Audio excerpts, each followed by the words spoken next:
did you see? The SUV. Thar rocks. The SUV.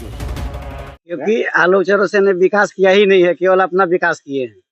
क्षेत्र के तो छोड़े, केवल अपना विकास किए हैं। चैनपुर की जनता आलोक चौरसिया के काम से संतुष्ट। अभी आप देखे होंगे सिमरिया में जो चेरो आदिवासी का जमीन को उन्होंने जो हड़प पेट्रोल पंप बनाने का काम किया था, वहां पर अगर ये मीडिया नहीं जाते, वहां पर नहीं जाते, तो सिर्फ तो अपने करने के लिए, इसके परिवर्तन के लिए पूरे क्षेत्र में एकदम परिवर्तन की लहर है। ये पूरे विधानसभा में एकदम लहर है। इस समाज के बीच में हमारे परिवार से जुड़े हुए हैं, उनको हम अच्छी तरह से हम लोग जानते पहचानते हैं। जहाँ भी जिस दल में जिस पार्टी से चुनाव लड़ेंगे हम लोग तन मन कुछ नहीं है उनका चौरसिया वोट की भी नहीं है। अभी 90% चौरसिया का वोट उनके हाथ से निकल चुका है।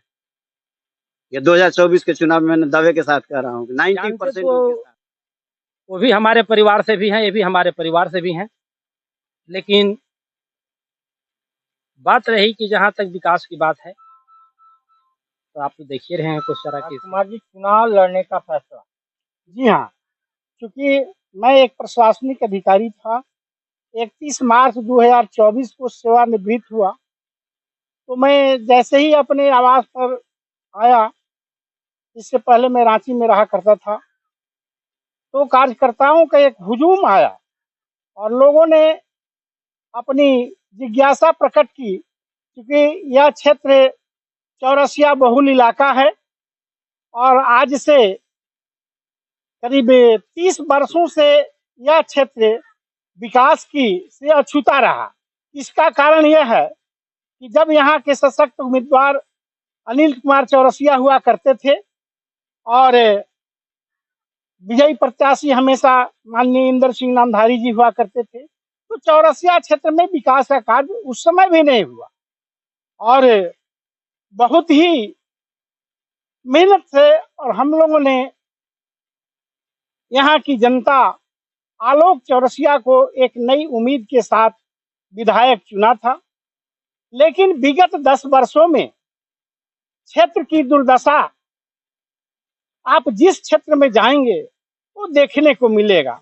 अभी आप यहाँ पर आए होंगे तो एक पीच रोड से झुमरी महुआ कहलाता है, वहां आप जैसे ही रोड छोड़े होंगे वह कालीकरण का रोड है और 2 साल मात्र हो रहा है, लेकिन उस पर दुर्दशा देखने से ही स्पष्ट हो जाता है कि क्षेत्रीय विधायक का यह हृदय स्थलीय है ग्राम।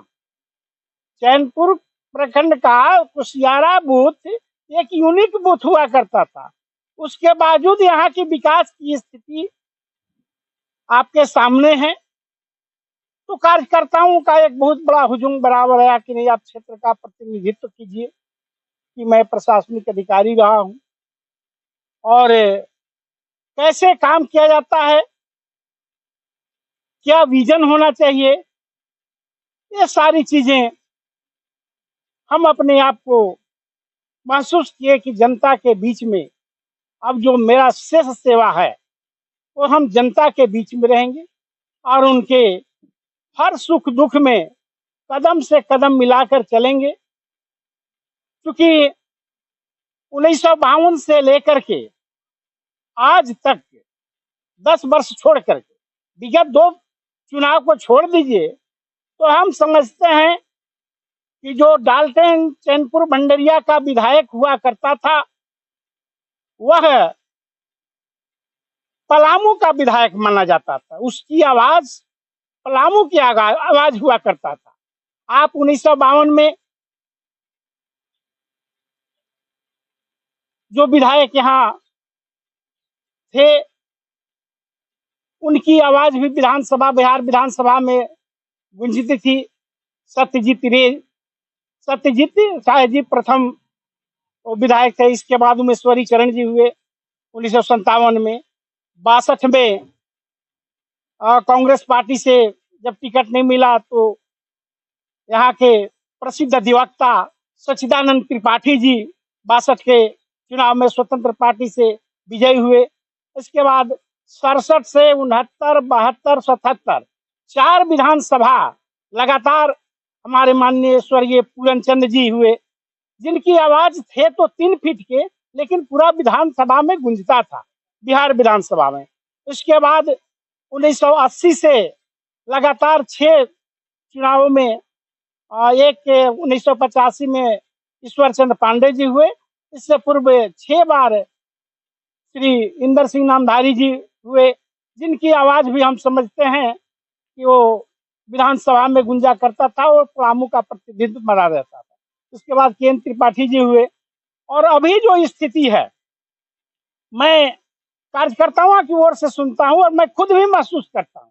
यह अलग बात है कि हम लोग सरकारी सेवा में रहते हुए एक्टिव पॉलिटिक्स में नहीं आ सकते थे, लेकिन मन में कचोट आता था, मन में अफसोस आता था कि हर पलामू का ये चैनपुर क्षेत्र जिसका प्रतिनिधित्व पूरे विधानसभा में इस प्रमंडल की ओर से होता था, और आज हमारा पूरे पलामू प्रमंडल का आवाज छीन हो गया है।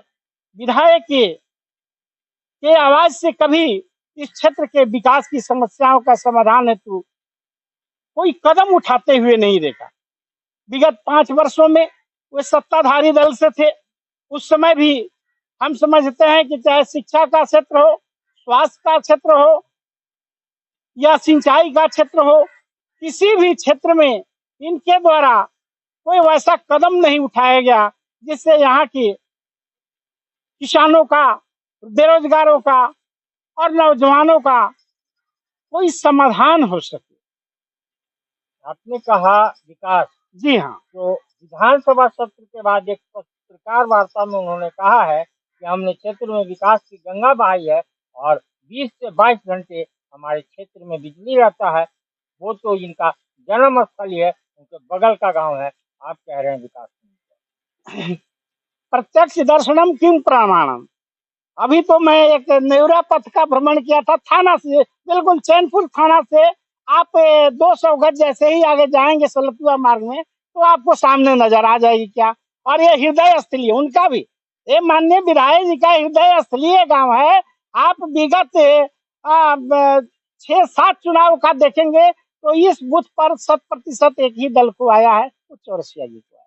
लेकिन आप आ रहे होंगे तो हमको लग रहा है कि आपका गाड़ी भी हिचकला खाते हुए आ रहे हैं। तो ये सामने है कि क्या विकास का क्या पैमाना है। और अभी हम भी एक यूट्यूब पर ही और देखे थे कि एक प्रेस रिपोर्टर ही उनसे पूछते थे कि 5 योजना, तो वो कहे कि नहीं हम 5 नहीं 10 योजना बनाएंगे, क्योंकि मैं भारतीय जनता पार्टी का विधायक हूँ विगत 10 वर्षों से, इसलिए मुझसे 5 नहीं आप 10 पूछिए।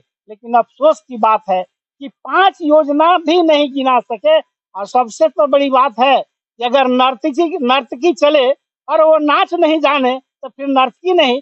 और जो जनता का प्रतिनिधित्व कर रहे विधायक, कम से कम कोई 5 योजना उनको याद नहीं रहा। उस समय भी मेरा सिर शर्म से झुक चुका कि वह अनिल चौरसिया का बेटा है, एक शेर का बेटा, और इस तरह से आया। तो मैं खुद शर्मिंदगी महसूस करता हूँ, क्योंकि हमारे ही परिवार से वो भी हैं, हम भी उससे थे, तो हमें वहां भी लज्जित होना। आपने बिगुल बजा दी है, किस पार्टी से चुनाव लड़े? बिल्कुल ऐसे, क्योंकि मैं छात्र राजनीति से ही लेफ्ट की राजनीति किया।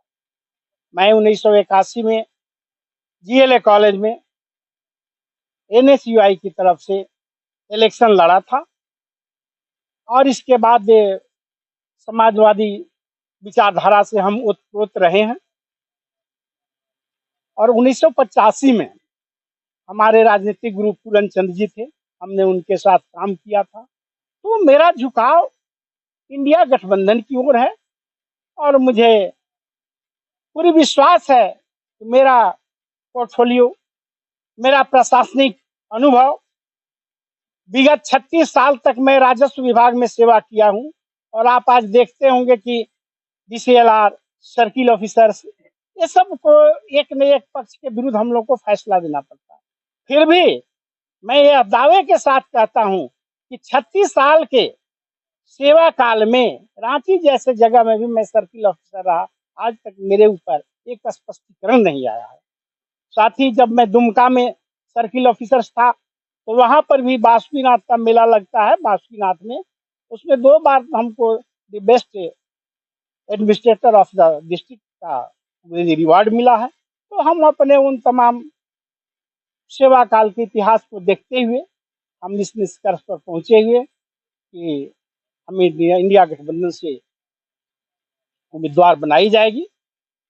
और मैं इस विधानसभा में मेरे मन में जो योजनाएं हैं, एक विजन है, उसको हम इम्प्लीमेंटेशन कराने का काम हम करें। राजकुमार चौरसिया चुनाव लड़ने जा रहे हैं, जी, क्या कहना चाहते हैं?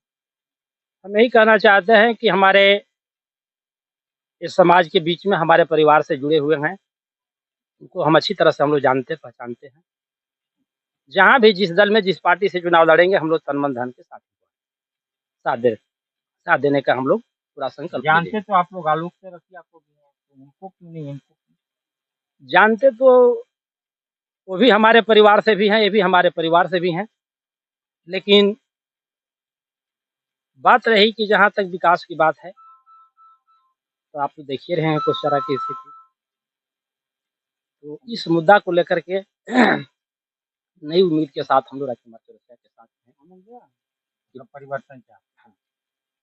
चौरसिया क्यों नहीं, राजकुमार चौरसिया क्यों? हम चैनपुर की जनता आलोक चौरसिया के काम से संतुष्ट नहीं हूँ। अब ये नए एक लड़का आकर के खड़े हैं, इनका सोच विचार जो बात विचार हम लोग को आपस में हुआ, इनके सोच से हम लोग संतुष्टि पूरा है, इसलिए हम लोग चाह रहे हैं कि लड़का के साथ। आखिर क्यों आलोक चौरसिया नहीं? क्योंकि आलोक चौरसिया ने विकास किया ही नहीं है, केवल अपना विकास किए हैं। क्षेत्र के तो छोड़े, केवल अपना विकास किए हैं। अभी आप देखे होंगे सिमरिया में जो चेरो आदिवासी का जमीन को उन्होंने जो हड़पने पेट्रोल पंप बनाने का काम किया था, वहां पर अगर ये मीडिया नहीं जाते, वहां पर नहीं जाते, तो सिर्फ तो अपने करने के लिए, इसके परिवर्तन के लिए पूरे क्षेत्र में एकदम परिवर्तन की लहर है एकदम। अब परिवर्तन होना भी चाहिए। और ये भी मैं बता देना चाह दूं, आप लोग पत्रकार हैं, पढ़े लिखे हैं, जब आप लोगों ने सुना होगा कि जब ग्रीस में एक प्लेटो नाम का बहुत बड़ा दार्शनिक था, उन्होंने ही कहा था कि जिस दिन पढ़े लिखे लोग जब राजनीति में नहीं आएंगे तो मूर्खों लोग का शासन चलेगा और अनपढ़ और मूर्ख आप पर शासन करते रहेगा। इसलिए हमारे बीच में इतने प्रशासनिक अधिकारी रह चुके हैं, पढ़े लिखे लोग, जब तक नहीं आएंगे कोई तो किसी न किसी को तो आना चाहिए। आप कीचड़ है तो कीचड़ में कोई पहुंचेगा तब तो कीचड़ साफ होगा। ये सब कहेंगे नहीं कि कीचड़ में उतरेगा कौन, तो कोई उतरेगा, उसी को कीचड़ को साफ करना पड़ेगा। ये पूरे विधानसभा में एकदम लहर है। आलोक चौरसिया का अपना मास वोट 50 हो जाता है, कुछ नहीं है उनका चौरसिया वोट, की भी नहीं है। अभी 90% चौरसिया का वोट उनके हाथ से निकल चुका है। ये 2024 के चुनाव में मैंने दावे के साथ कह रहा हूँ 90% उनके साथ। कुछ लोग डर से नहीं बोल पा रहे हैं, कुछ लोग लाज से नहीं बोल पा रहे हैं, और जो निडर हैं, हम लोग पढ़े लिखे व्यक्ति हैं, वो उनके खिलाफ बोलेंगे। 90% उनके साथ में नहीं है चौरसिया। मैं अशोक चौरसिया, एडवोकेट, झारखंड उच्च न्यायालय। सस्ता और समुचित इलाज के लिए गरीबों का रहनुमा मात्र एक हॉस्पिटल, मैया बाबू हॉस्पिटल।